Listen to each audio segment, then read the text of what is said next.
Le murmure élégant du restaurant Le Diamant Doré s'arrêta comme si quelqu'un avait baissé le volume du monde. Entre les tables en marbre blanc et les serveurs qui glissaient dans un silence presque sacré, une fillette mince de 9 ans, vêtue d'une simple robe de coton bleu et de chaussures qui avait les connus de meilleurs jours, marchait avec détermination vers la table du coin.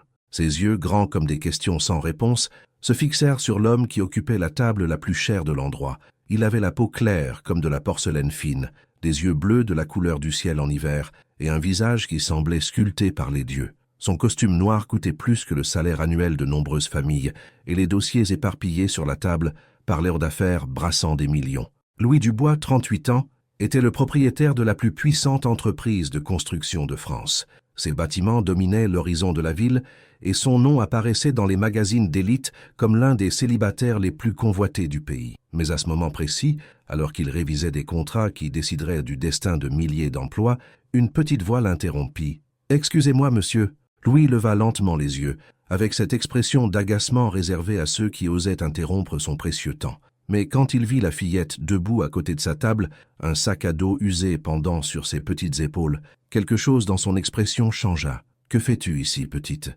Où sont tes parents ?» demanda-t-il d'une voix contrôlée, regardant autour de lui comme s'il s'attendait à ce que quelqu'un vienne la chercher. Léa Martin, car c'était son nom bien qu'il ne le sût pas encore, prit une profonde inspiration et prononça les mots qui allaient tout changer. « Monsieur, j'ai besoin que vous soyez le papa de ma petite sœur, et le mari de ma maman aussi, s'il vous plaît. » La fourchette de Louis s'arrêta à mi-chemin de sa bouche.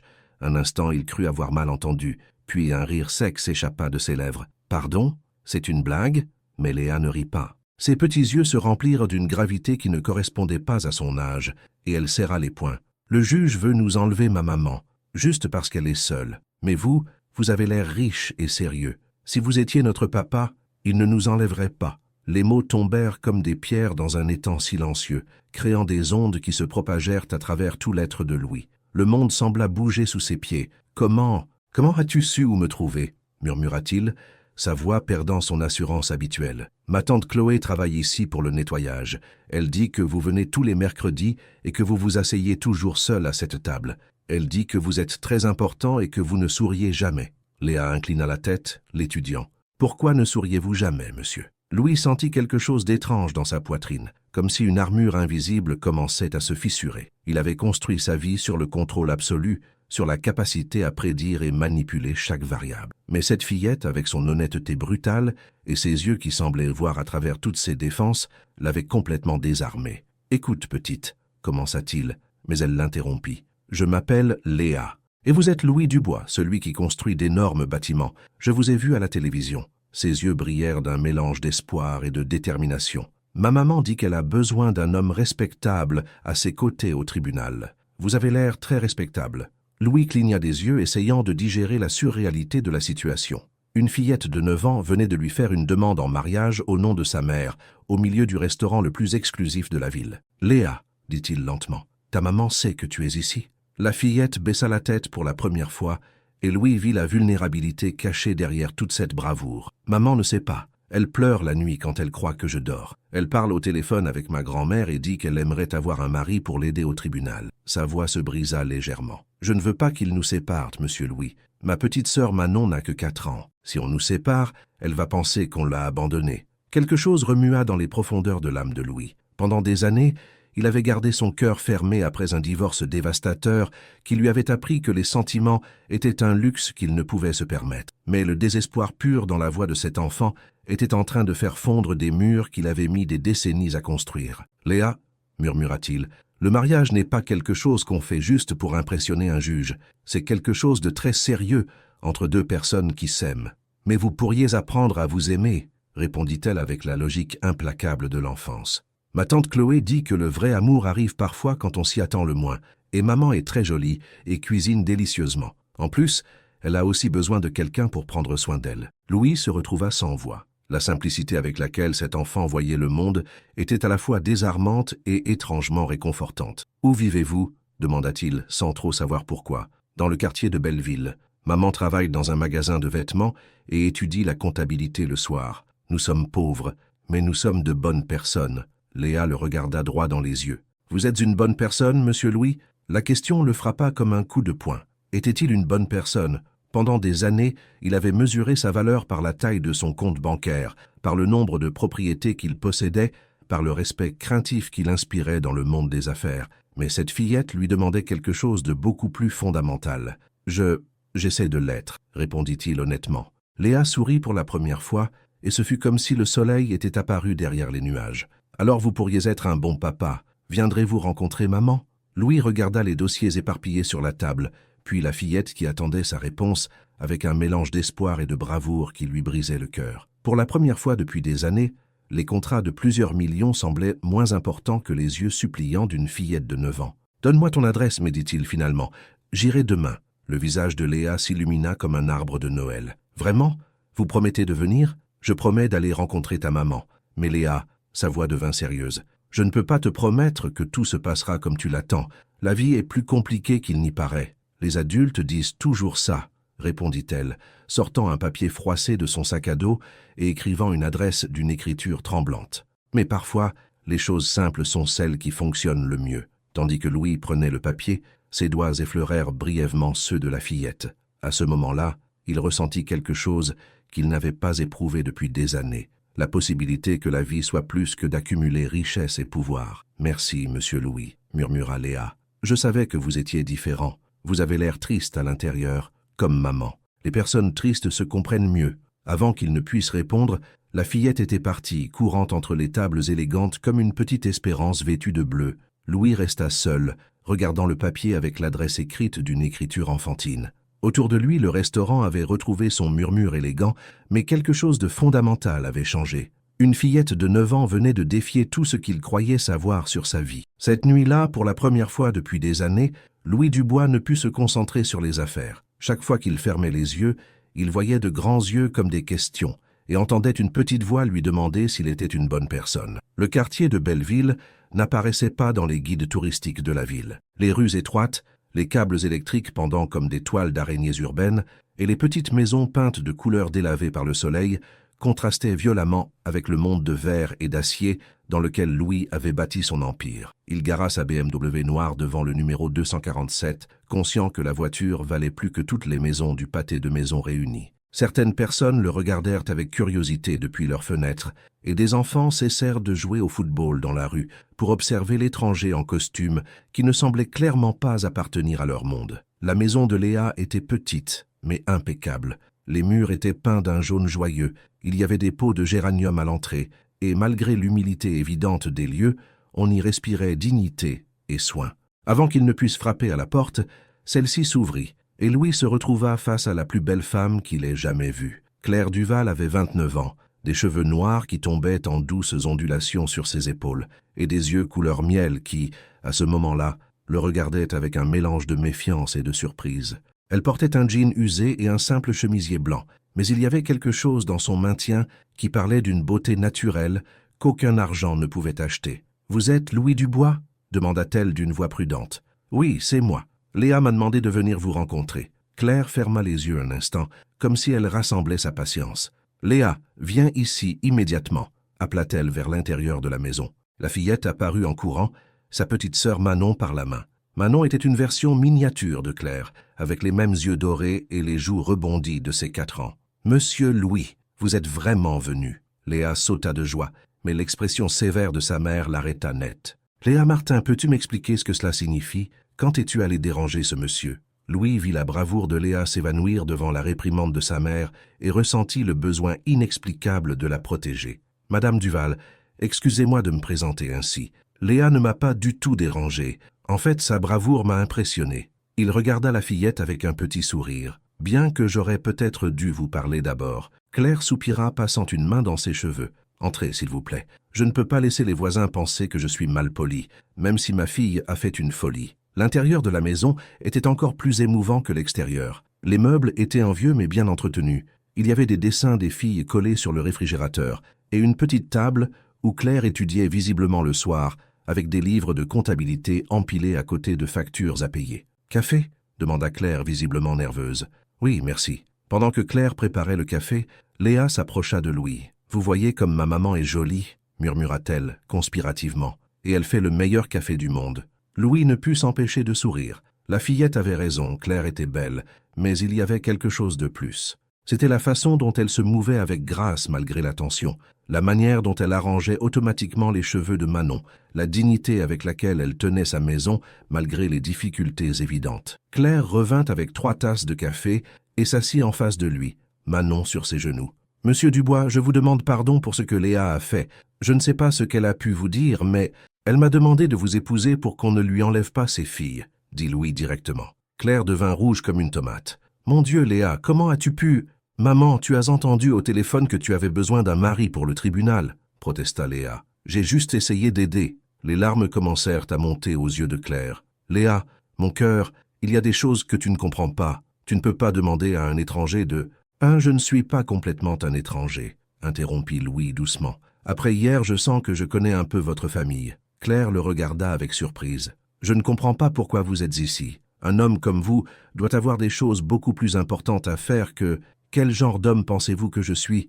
demanda Louis, sincèrement curieux. Claire hésita, clairement mal à l'aise. « Riche, puissant, habitué à ce que les gens fassent ce que vous voulez. » Sa voix devint plus ferme. « Le genre d'homme qui joue avec les gens ordinaires comme nous parce qu'il le peut. » L'honnêteté brutale de Claire le frappa comme une gifle, d'autant plus qu'elle avait en partie raison. « Vous avez le droit de penser ça, » admit-il. « Ma réputation n'est pas exactement celle d'un philanthrope. » Il se pencha en avant. « Mais Léa m'a posé une question hier que je n'ai pas pu me sortir de la tête. »« T'as quelle question ?» ?»« Elle m'a demandé si j'étais une bonne personne. » Claire étudia son visage, cherchant des signes de tromperie. « Et qu'avez-vous répondu ?»« Que j'essayais de l'être. Mais maintenant je réalise que je n'étais pas honnête. Je n'ai pas essayé d'être une bonne personne depuis des années. J'ai essayé d'être un homme de succès, puissant, respecté. Mais bon, » il haussa les épaules. « Ça, c'est une autre histoire. » Manon, qui avait tout observé en silence, descendit soudainement des genoux de sa mère et s'approcha de Louis. « Tu es le monsieur qui va être notre papa ?» demanda-t-elle, d'une petite voix douce.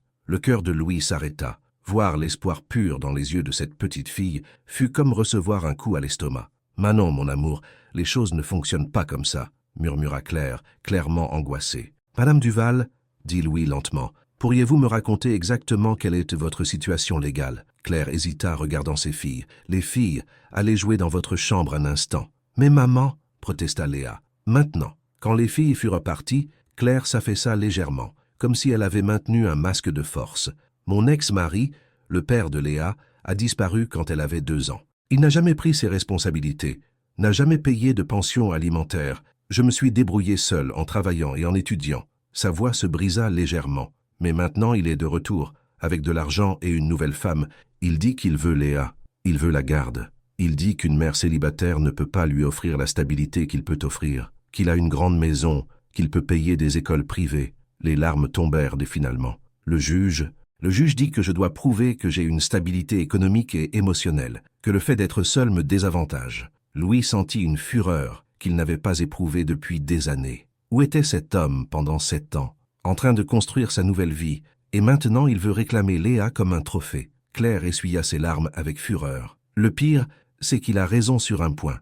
Je ne peux pas lui donner tout ce qu'il peut lui donner. Je n'ai pas d'argent, je n'ai pas de grande maison, je n'ai pas de mari pour me soutenir. Louis resta silencieux pendant un long moment, digérant tout ce qu'il avait entendu. « Quand est l'audience ?»« Dans 6 mois. Et si vous aviez un mari, cela changerait-il les choses ?» Claire le regarda avec surprise. « Probablement. Mais monsieur Dubois, je ne peux pas vous demander… » « Vous ne me demandez rien. Léa me l'a demandé. Et après avoir compris la situation, je comprends pourquoi une fillette de 9 ans a eu le courage d'aborder un étranger dans un restaurant. » Il se pencha en avant. « J'ai une proposition. » Claire se tendit. « Quel genre de proposition ? » « Un mariage légal mais de convenance, seulement jusqu'à ce que vous obteniez la garde de vos filles. Ensuite, nous pourrons divorcer discrètement. » Claire le regarda comme s'il avait perdu la raison. « Vous êtes fou ? Pourquoi diable feriez-vous une chose pareille ? » « Parce que Léa m'a demandé si j'étais une bonne personne, et je veux pouvoir répondre oui en toute honnêteté. » Les mots flottèrent dans l'air entre eux. Claire l'étudia pendant un long moment, cherchant le truc, le piège, la raison cachée. « Qui gagnez-vous » Louis considéra la question. Qui gagnait-il ? Pendant des années, chaque décision avait été calculée en termes de gains financiers ou stratégiques. Mais cela, honnêtement, je ne sais pas. Peut-être l'opportunité d'être l'homme que Léa croit que je peux être. Léa apparut à la porte du salon. Elle avait clairement écouté. « Alors vous allez être notre papa ?» Claire et Louis se regardèrent, tous deux conscients que les prochains mots allaient tout changer. « Léa, dit Louis doucement, si ta maman est d'accord, Nous pourrions essayer. Claire ferma les yeux, sachant qu'elle était sur le point de prendre la décision la plus folle de sa vie. « Monsieur Dubois, Louis, se corrigea-t-elle, si nous faisons cela, vous devez comprendre que ce ne sera pas qu'un rôle. Mes filles s'attacheront à vous, et si après vous décidez que c'était une erreur, ce ne sera pas une erreur, dit-il avec une certitude qui le surprit lui-même. Léa courut vers lui et l'embrassa fort, et pour la première fois depuis des années, Louis Dubois sentit que peut-être, juste peut-être, il avait trouvé quelque chose de plus précieux que tout l'argent du monde. Une semaine plus tard, Louis se trouvait dans son bureau au 35e étage, regardant par la fenêtre panoramique la ville qu'il avait aidé à construire, tandis que son avocat, Marc Leclerc, le regardait comme s'il avait complètement perdu la raison. « Louis, s'il te plaît, dis-moi que c'est une très mauvaise blague, » dit Marc, agitant les papiers du contrat de mariage qu'il venait de réviser. « Ce n'est pas une blague, Marc. J'ai besoin que tu prépares tout légalement. Tu te rends compte de ce que tu demandes? Épouser une femme que tu ne connais pas, adopter ses filles, lui donner accès à ton patrimoine. » Marc se leva de sa chaise, exaspéré. Qu'est-il arrivé au Louis qui disait que le mariage était un piège économique pour les hommes qui réussissent? Louis se tourna de la fenêtre, et Marc fut surpris par l'expression de son visage. Il y avait quelque chose de différent dans ses yeux, quelque chose qu'il n'avait pas vu depuis les 15 ans qu'ils travaillaient ensemble. Peut-être que ce Louis avait besoin qu'une fillette de 9 ans lui rappelle ce que signifie être humain. Une fillette de 9 ans. Louis, écoute-toi. Cela ressemble à de la manipulation émotionnelle. Marc, la voix de Louis devint froide, j'ai pris une décision. Ton travail est de la rendre légale et solide, pas de la remettre en question. Avant que Marc ne puisse répondre, la porte du bureau s'ouvrit et la secrétaire annonça « Monsieur Dubois, vous avez une visite. Une fillette dit qu'elle a rendez-vous avec vous. » Louis sourit pour la première fois depuis des jours. « Faites-la entrer. » Léa entra dans le bureau les yeux grands ouverts, regardant les énormes baies vitrées, les meubles en cuir italien et les œuvres d'art qui coûtaient plus qu'une maison. Elle portait la même robe bleue que lors de leur première rencontre, mais cette fois-ci, elle avait un sac à dos rose rempli de papier. « Waouh! Votre bureau est comme un château dans le ciel !» s'exclama-t-elle. Marc regarda Louis avec une expression de « c'est ridicule ». Mais Louis s'approcha de Léa avec un sourire authentique. « Bonjour Léa, comment es-tu arrivée ici? Maman m'a amenée. Elle est en bas au café parce qu'elle dit que c'est une affaire entre vous et moi. » Léa se redressa sérieusement. « J'ai apporté mes rapports. Tes rapports. » Léa ouvrit son sac à dos et sortit un dossier fait de carton décoré d'autocollants de licorne. « J'ai fait des recherches sur comment être une bonne famille. Regardez. » Louis prit le dossier, conscient que Marc les observait avec fascination, malgré sa désapprobation. À l'intérieur, il y avait des feuilles avec des dessins et une écriture enfantine. Règle pour être un bon papa faux qui devient vrai. Il doit apprendre à faire des tresses. Pour Manon, il doit savoir cuisiner au moins des pancakes. Il ne doit jamais, jamais, jamais crier. Il doit faire des câlins qui durent plus de 5 secondes. Il doit venir aux réunions de l'école. Il doit apprendre à jouer à cache-cache. Il doit laisser maman prendre aussi des décisions importantes. Louis sentit quelque chose d'étrange dans sa gorge en lisant. Léa, c'est très complet. Mais attendez, il y a plus. Léa sortit une autre feuille. C'est ma recherche sur vous. Marc s'approcha, curieux malgré lui. Chose que je sais sur Monsieur Louis. Il construit de très hautes maisons mais n'a pas de famille. Il mange seul tous les mercredis au même endroit. Il ne sourit jamais sur les photos des magazines. Il a des yeux tristes. Il conduit une voiture qui brille beaucoup. Il parle comme les messieurs à la télévision. Il a besoin que quelqu'un lui apprenne à être heureux. Louis resta sans voix. L'observation enfantine mais pénétrante de Léa avait capturé des vérités sur lui qu'il n'avait même pas admises. « Et quelle est ta conclusion, enquêtrice Léa ?» demanda-t-il d'une voix douce. « Que vous et maman avez besoin l'un de l'autre. Elle a besoin de quelqu'un pour la protéger et vous avez besoin d'une famille qui vous fera sourire pour de vrai. » Marc murmura quelque chose entre ses dents sur la logique d'une fillette de 9 ans. Mais Louis était complètement captivé. « Léa, ta maman sait que tu as fait cette recherche? » « Non, elle est très nerveuse. Hier soir, je l'ai entendue pleurer et parler au téléphone avec grand-mère.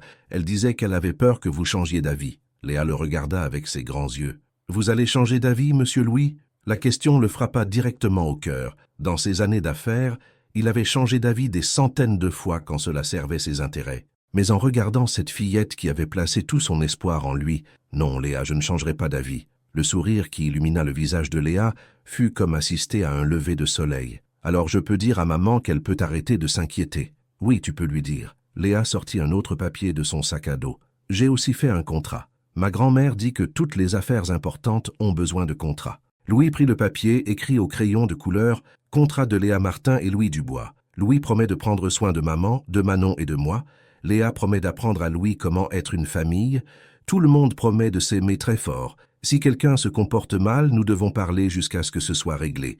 Louis promet de ne jamais partir. Léa promet de ne pas se mettre dans le pétrin. Enfin, elle va essayer. Ce contrat dure pour toujours. Marc était resté silencieux, et quand Louis le regarda, il vit quelque chose qu'il n'avait jamais vu dans les yeux de son avocat, du respect. « Louis, » murmura Marc, « je crois que cette fillette vient d'écrire le contrat le plus solide que j'ai vu dans ma carrière. » Louis sourit, sortit un stylo doré de son bureau et signa le contrat au crayon de Léa. « Voilà, légalement obligé par Léa Martin. » Léa applaudit avec enthousiasme. « Maintenant, allons chercher maman. Elle doit voir son nouveau bureau. » Quand ils descendirent au café, Louis vit Claire assise à une table du coin, ses mains tremblantes tenant une tasse de café qu'elle n'avait visiblement pas bu. Elle portait son plus beau chemisier, mais Louis pouvait voir la tension dans chaque ligne de son corps. « Claire » l'appela-t-il doucement. Elle leva les yeux, et Louise vit la peur nue dans ses yeux. « Tout va bien ?» Léa n'a pas été trop... Léa était parfaite. En fait, elle vient de m'apprendre quelque chose sur les contrats que mon avocat ne m'avait jamais montré. Claire regarda sa fille, qui souriait comme si elle avait conquis le monde, l'air confuse. « Maman, je peux lui raconter le secret ?» demanda Léa. « Quel secret ? Monsieur Louis a aussi peur, comme toi. » Claire regarda Louis avec surprise, et il acquiesça lentement. « Elle a raison. J'ai peur de gâcher ça, de ne pas être ce dont vous avez besoin, de découvrir que je ne sais pas comment faire partie d'une famille. » L'honnêteté brutale de Louis désarma complètement Claire. « J'ai peur que tu réalises que nous sommes trop compliqués, que nos problèmes sont plus grands que tu ne l'imaginais. » Léa regarda les deux adultes et soupira avec l'exaspération de quelqu'un qui doit expliquer l'évidence. « C'est pour ça que vous allez bien fonctionner ensemble. Les peureux prennent mieux soin les uns des autres. » Louis et Claire se regardèrent par-dessus la tête de Léa, et pour la première fois, tous deux sourirent en même temps. « Quand voulez-vous le faire ?» demanda Claire. « Le mariage ? Quand tu seras prête. Demain ?» Louis cligna des yeux, surpris par la rapidité. « Si tôt ? Plus vite, moins j'ai le temps de me dégonfler, » admit Claire avec un petit sourire. Léa sauta de joie. « Demain, j'aurai un papa. Il faut que je le dise à Manon. Il faut que je choisisse ma robe. Il faut que je fasse une liste des choses qu'il doit apprendre. » Pendant que Léa parlait avec enthousiasme, Louis et Claire se regardèrent avec un mélange de panique et d'anticipation. Tous deux savaient qu'ils étaient sur le point de sauter dans un abîme, mais pour la première fois depuis longtemps, aucun d'eux ne se sentait complètement seul face à la peur.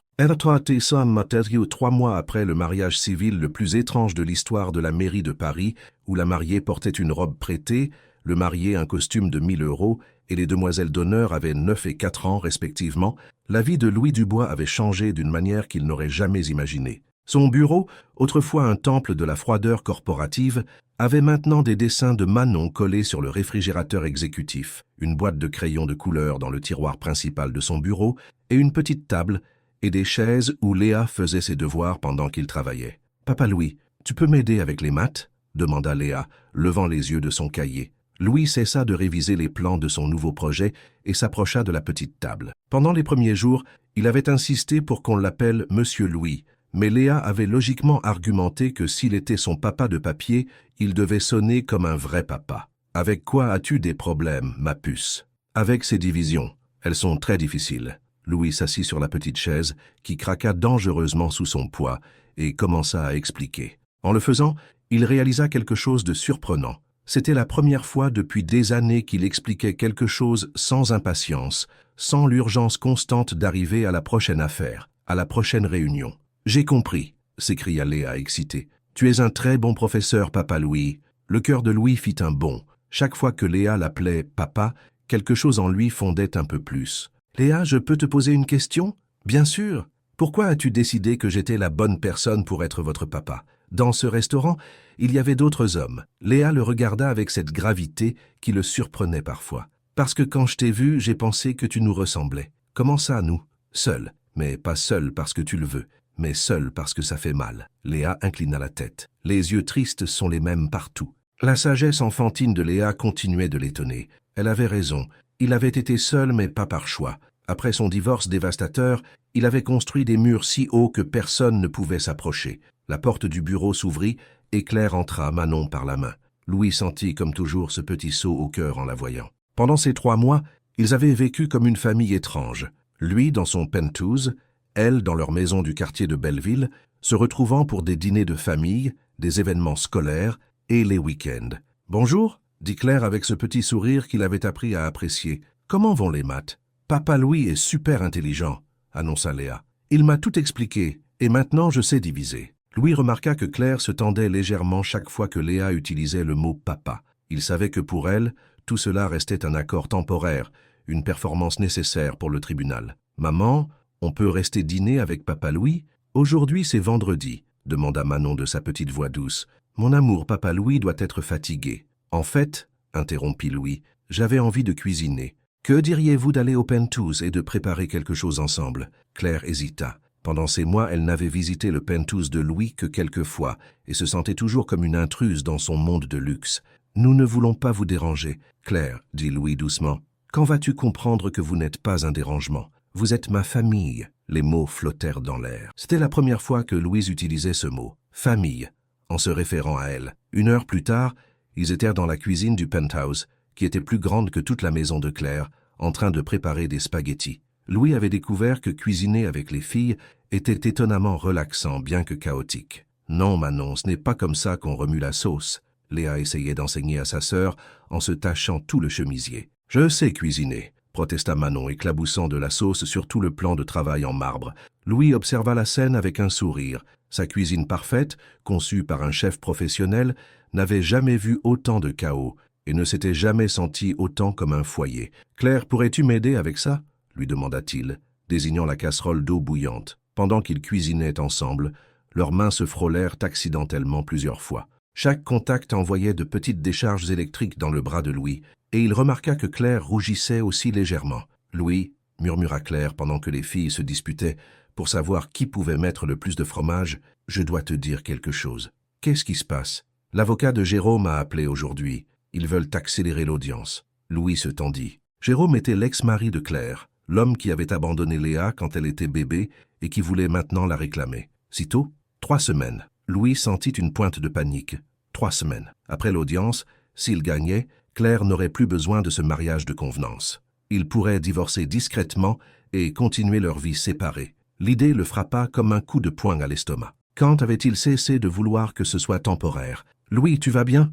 Claire le regardait avec inquiétude. « Oui, juste 3 semaines, c'est très tôt. Tu regrettes ?» La question sortit comme un murmure, chargé de peur. Louis la regarda droit dans les yeux. « Je ne regrette pas une seule seconde de vous avoir rencontré. » L'intensité de sa voix fit rougir complètement Claire. « Mais après l'audience ?» commença-t-elle. « Après l'audience, nous parlerons, » dit Louis, bien qu'il priait intérieurement qu'après l'audience, elle ne veuille pas disparaître de sa vie. Cette nuit-là, après avoir dîné et regardé un film en famille sur l'énorme canapé du Penthouse, les filles s'endormirent entre Louis et Claire. Léa avait la tête sur les genoux de Louis et Manon était blottie contre Claire. « Elles ont l'air si tranquilles, » murmura Claire, caressant les cheveux de Manon. « Pendant ces mois, » dit Louis à voix basse, « j'ai appris quelque chose que je n'avais jamais su auparavant. »« Quoi ? » ?»« Que l'argent peut acheter beaucoup de choses, mais il ne peut pas acheter ça. » Il désigna les filles endormies. Cette paix, cette sensation que tout va bien dans le monde. Claire le regarda avec surprise. « Louis, je peux te poser une question personnelle ? » ?»« Bien sûr. Pourquoi as-tu divorcé ? Tu n'as jamais parlé de ton ex-femme. » Louis soupira profondément. « Sophie était ambitieuse. Elle m'a épousé pour mon argent, pour ma position sociale. Quand j'ai découvert qu'elle avait une aventure avec mon associé, ça ne m'a pas fait mal de perdre ma femme. Ça m'a fait mal de découvrir que je n'avais jamais eu de vraie femme. » Sa voix devint amère. Ça m'a fait mal de réaliser que j'étais si facile à utiliser. Claire ressentit une pointe de douleur pour lui. « Louis, toutes les femmes ne sont pas comme ça. Je sais. Maintenant, je sais. » Il la regarda directement. « Tu m'as appris la différence entre une femme qui veut mon argent et une femme qui m'accepte malgré lui. » Claire sentit quelque chose s'agiter dans son estomac. « Qu'est-ce que tu veux dire ? » « Je veux dire que pendant ces mois, tu as maintenu ton indépendance. Tu continues à travailler, tu continues à vivre dans ta maison, tu continues à payer tes factures. Tu n'as pas essayé de me changer ou d'utiliser mon argent pour résoudre tous tes problèmes. » Louis sourit légèrement. « Et tu continues à discuter avec moi quand tu penses que j'ai tort. » Claire rit doucement. « Discuter avec toi est facile. Tu es très têtu. Et toi, tu es très têtu. » Ils se regardèrent par-dessus les têtes des filles endormies et pendant un instant, l'air se chargea de quelque chose de plus que de l'amitié. « Claire, » murmura Louis, « que se passera-t-il après l'audience ?» Claire hésita, sentant le poids de la question. « Je ne sais pas, Louis. Cela a commencé comme un accord, mais quoi ? Mais les filles se sont attachées à toi. Et moi, » elle s'arrêta, incapable de terminer la phrase. Et toi quoi? Claire le regarda dans les yeux, et Louis y vit quelque chose qui accéléra son cœur, et j'ai commencé à oublier que ce n'était que simulé. Les mots flottèrent entre eux comme une confession dangereuse.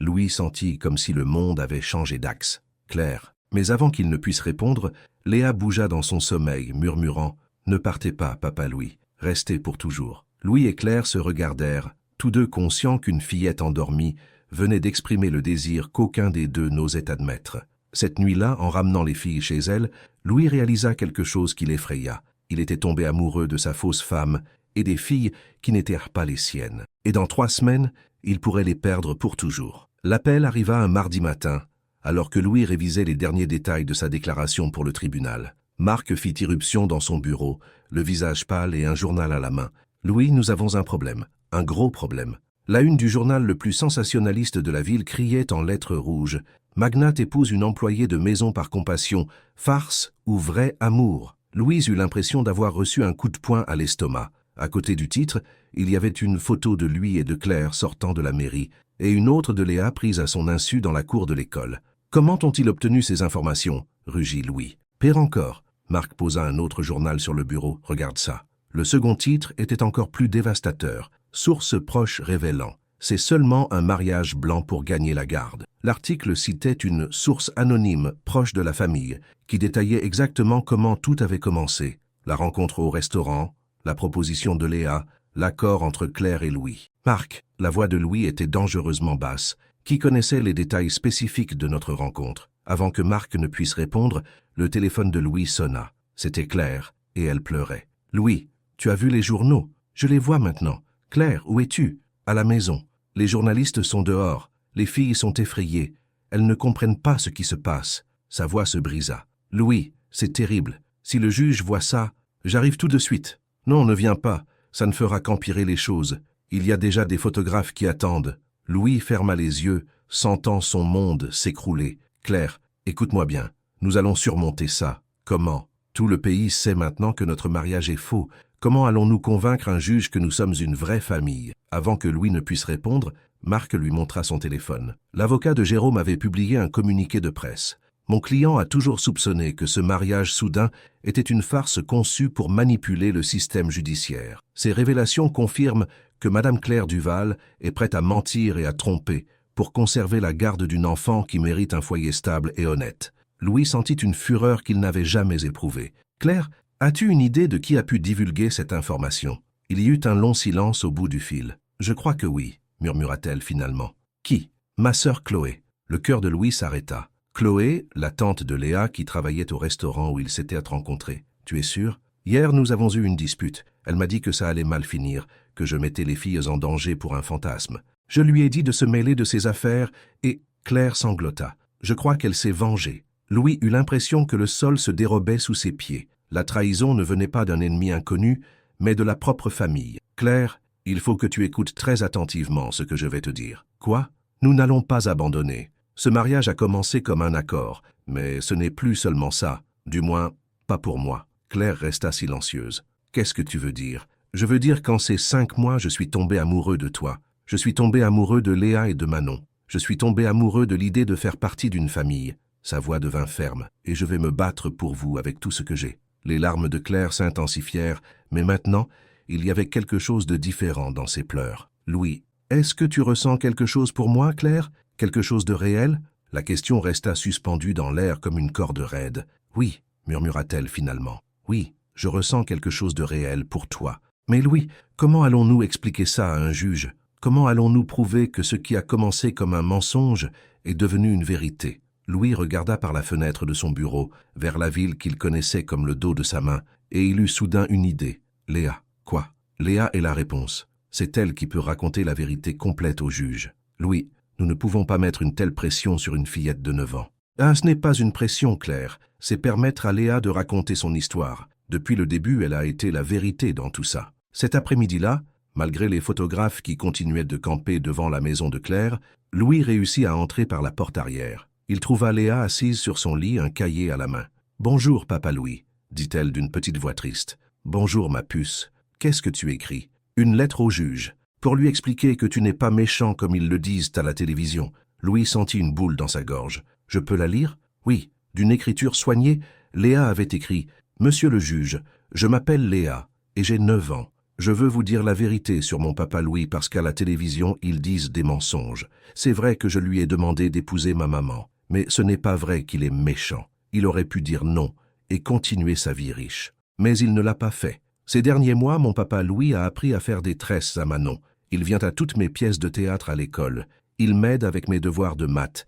Il apprend à maman des choses sur le travail pour qu'elle ne s'inquiète pas tant pour l'argent. Aussi, quand je fais des cauchemars, il me laisse l'appeler même s'il est très tard. Et quand maman pleure, ce qu'elle ne fait presque plus, il la serre dans ses bras jusqu'à ce qu'elle se sente mieux. Oui, au début, c'était pour de faux. Mais après, c'est devenu pour de vrai. Les adultes ont parfois besoin de commencer par un mensonge pour arriver à la vérité. S'il vous plaît, ne nous séparez pas.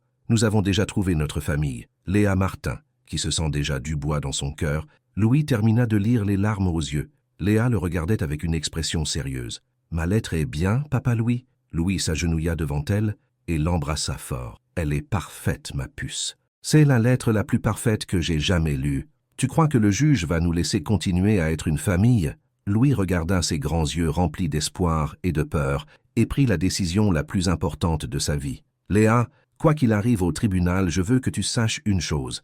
Tu as changé ma vie. Tu m'as appris qu'être riche n'est pas la même chose qu'être heureux. Tu m'as appris qu'une famille ne se construit pas avec de l'argent, elle se construit avec de l'amour. Ça veut dire que même si on perd, tu ne vas pas partir ?» Louis sentit son cœur exploser. « Ça veut dire que le juge gagne ou perde, je ne peux plus imaginer ma vie sans vous. Ça veut dire que si ta maman me quitte, je continuerai à être ton papa Louis pour toujours. » Léa sourit pour la première fois depuis des jours. « Maman ne va pas te laisser partir. Elle t'aime aussi, même si elle a honte de le dire. » À ce moment-là, Claire apparut à la porte de la chambre. Elle avait entendu toute la conversation. « Léa, tu peux aller jouer avec Manon un instant. J'ai besoin de parler à papa Louis. » Quand ils furent seuls, Claire s'approcha de Louis, les yeux brillants. « Tu étais sérieux?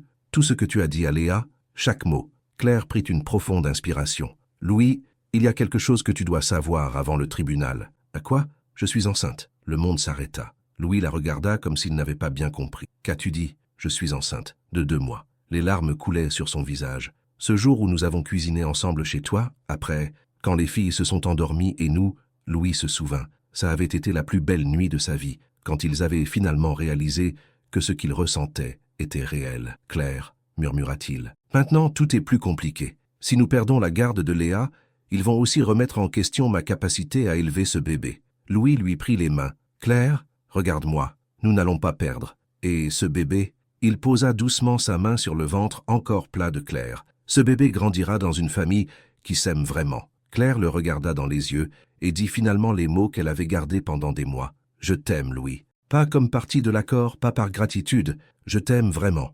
Et moi je t'aime, toi, Léa, Manon et notre bébé qui arrive. » Ils s'embrassèrent pour la 2e fois, mais maintenant sans doute, sans peur, seulement avec la certitude qu'ils avaient trouvé quelque chose qui valait plus que tout l'or du monde. Dehors, les photographes attendaient toujours l'histoire qu'ils croyaient connaître. Mais à l'intérieur, une vraie famille se préparait pour la bataille la plus importante de leur vie. Le jour de l'audience se leva, gris et froid. Le palais de justice était entouré de journalistes, de photographes et de curieux qui avaient suivi l'histoire dans les médias.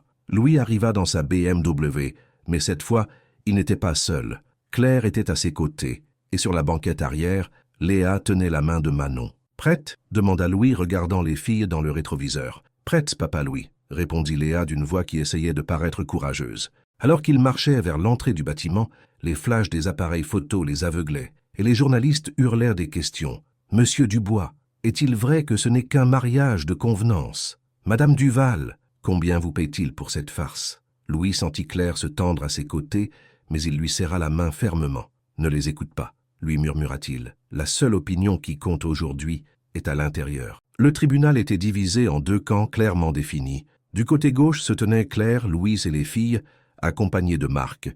Du côté droit se trouvait Jérôme Durand, un homme de 35 ans en costume coûteux et avec un sourire froid, aux côtés de sa nouvelle femme Isabelle, une femme blonde parfaitement coiffée et son équipe d'avocats. Le juge Pierre Lefebvre, un homme de 60 ans aux cheveux gris et aux yeux qui avaient vu trop de cas de familles brisées, entra dans la salle avec une expression sérieuse. « Nous sommes ici pour statuer sur la garde de la mineure Léa Martin. » annonça-t-il. J'ai examiné toute la documentation, y compris les récents articles de presse qui remettent en question la nature du mariage entre monsieur et madame Dubois. Louis sentit une boule au ventre. Le juge avait vu les journaux. Monsieur Durand, continua le juge, vous demandez la garde complète de votre fille, arguant que vous pouvez lui offrir une meilleure stabilité économique et émotionnelle. Souhaitez-vous présenter votre cas?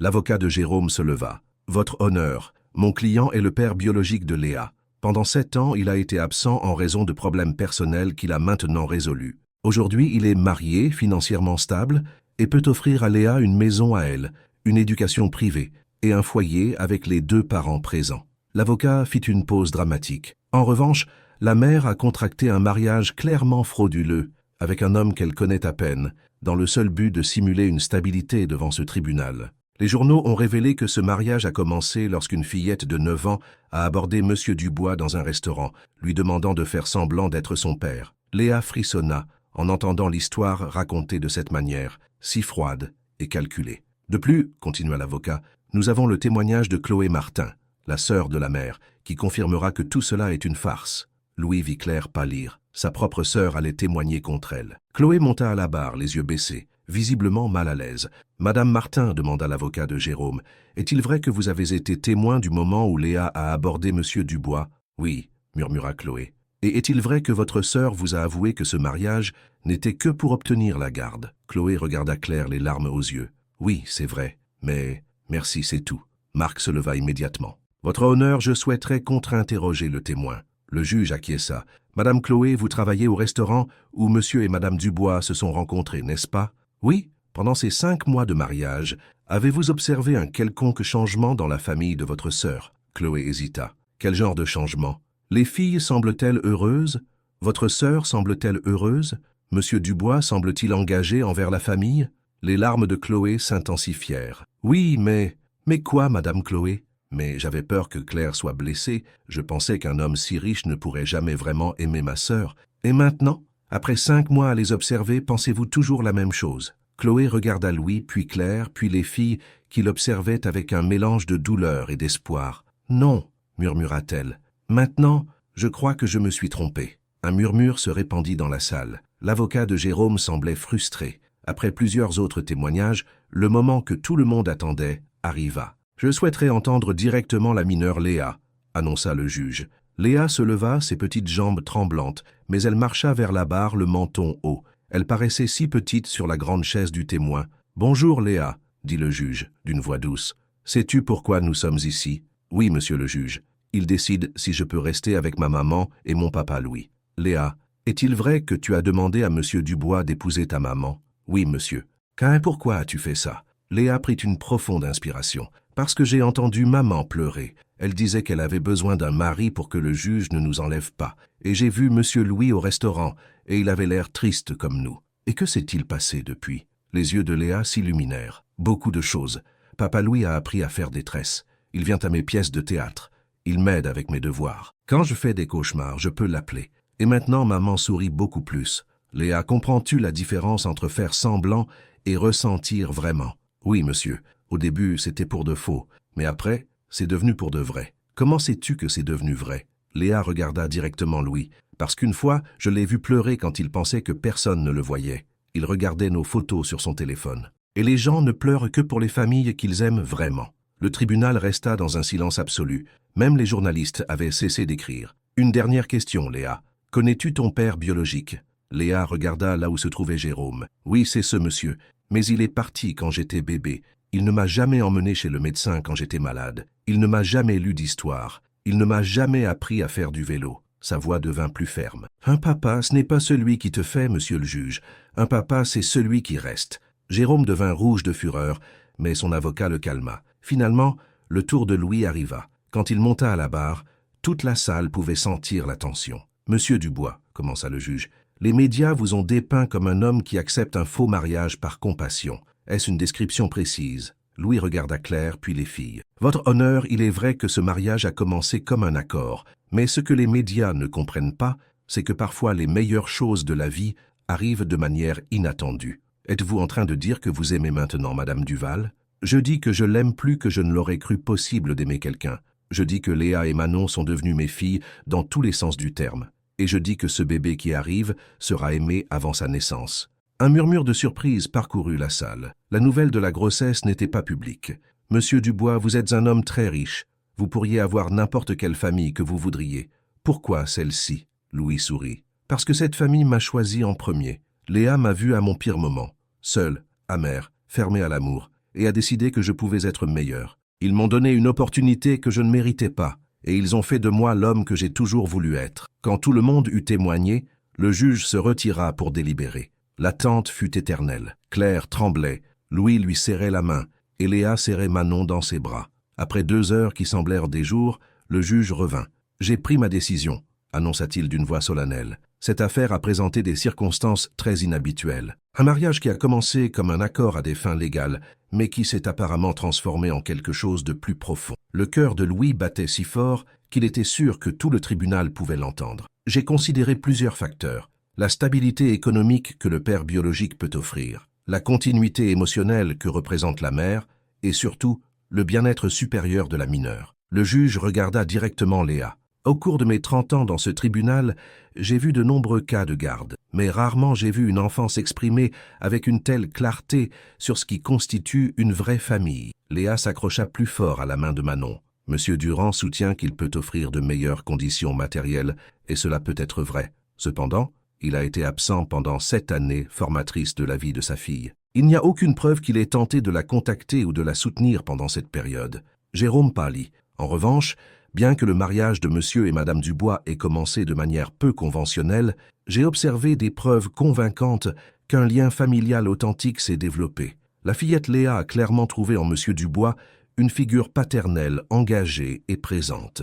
Claire commença à pleurer silencieusement. Par conséquent, le juge leva son marteau. J'accorde la garde complète de la mineure Léa Martin à sa mère, Claire Duval, et par extension, à l'unité familiale qu'elle a formée avec Louis Dubois. Le marteau frappa avec un son qui résonna comme la liberté. Léa poussa un cri de joie et courut vers Louis, qui la souleva dans ses bras tandis que les larmes coulèrent sur son visage. Claire s'effondra sur sa chaise, sanglotant de soulagement, tandis que Manon applaudissait sans comprendre complètement ce qui se passait, mais sachant que quelque chose de bien était arrivé. Jérôme se leva furieux. « C'est injuste. Cet homme a acheté ma fille ?» Le juge le regarda sévèrement. « Monsieur Durand, je vous suggère de réfléchir à ce que signifie réellement être père. Peut-être dans quelques années, lorsque vous aurez démontré un engagement sincère, pourrons-nous parler de droit de visite. Mais pour l'instant, cette famille restera unie. » En sortant du tribunal, les journalistes les bombardèrent de questions, mais Louis ne s'en souciait plus.